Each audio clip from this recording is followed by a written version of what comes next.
I just finished The Grapes of Wrath by John Steinbeck, which was the April choice for my Great American Novel Challenge. You're going to be real shocked that it's not about grapes. Depression-era farming family the 𝐬𝐻𝐃𝐄𝐑 are leaving Oklahoma.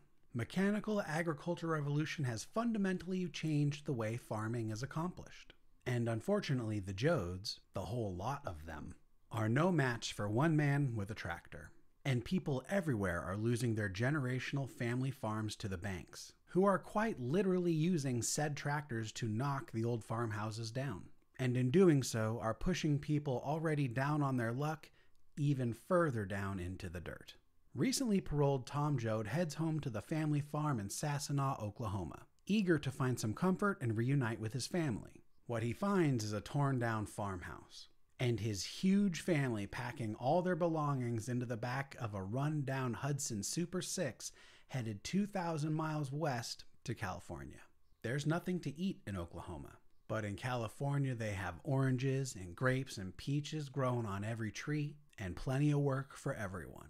So as Grandma and Grandpa and Ma and Pa and Uncle John and Noah and Tom and Al and Rosa Sharon and Connie and the Reverend Casey and Ruthie in Winfield head west to California, they find out that the California dream might be more of a California nightmare. I liked this book a lot. As many books from this period are, this book was published in 1939. It's not a book where a lot of good things happen to the characters within. In fact, almost nothing good happens to the characters within. This is a book about overcoming hardship, sticking together as a family, and the enduring strength of the American spirit. As one family, knocked about by the fickle hands of fate, clings to every slim branch they are extended before it inevitably snaps and they free fall back into chaos. From roadside camping to Hoovervilles to rundown boxcars and government camps, the 𝐬𝐻𝐃 family never gives up. They take their licks, they dust themselves off, and they do everything in their power to stick together. I found this book to be oddly inspiring. This family really, truly never gives up. Bad shit after bad shit happens to them, and no matter what that bad shit is, they dust themselves off and go, we have no choice but to move on. And they do. And there was sort of an odd comfort in seeing that happen time and time again. And maybe that's part of what the American spirit and like the American dream used to be about. As Rocky Balboa says, it's not about how many times you get knocked down, it's about how many times you get back up. And I think maybe somehow we've lost the plot on that a little bit.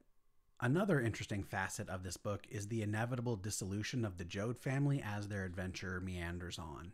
Slowly, the further west the family gets, the smaller their party becomes. Some by death, some by simply walking off in the night in hopes of finding a new life.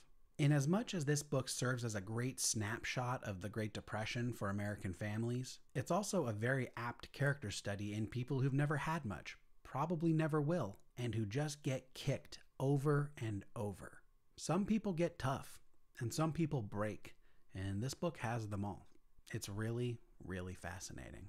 I think one of the brightest parts of this book is that interspersed between the plot-based chapters, there are a series of point-of-view-less, almost essays, where nameless characters carry out social and commercial transactions that mostly read as a condemnation of the capitalist system that is driving people to live like dogs. But they also explain how the system games and tricks people, presenting some compelling arguments on why people just give up instead of trying to beat the system, because usually, in these instances, fighting back gets you killed.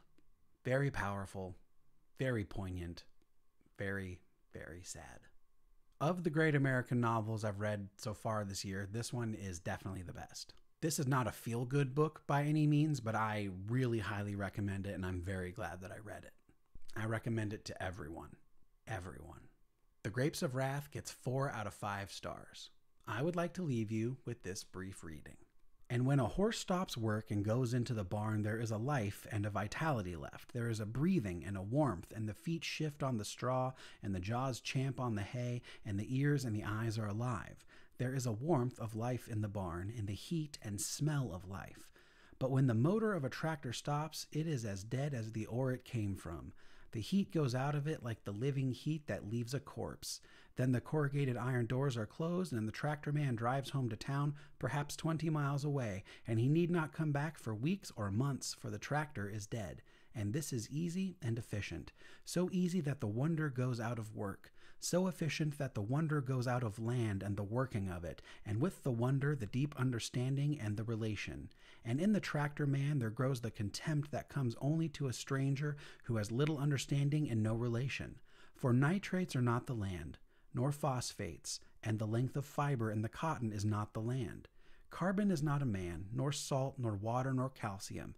He is all these, but he is much more, and the land is so much more than its analysis.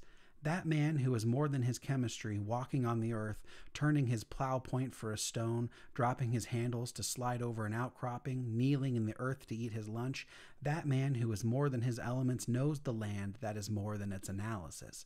But the machine man, driving a dead tractor on land he does not know and love, understands only chemistry, and he is contemptuous of the land and of himself. When the corrugated iron doors are shut, he goes home, and his home is not the land.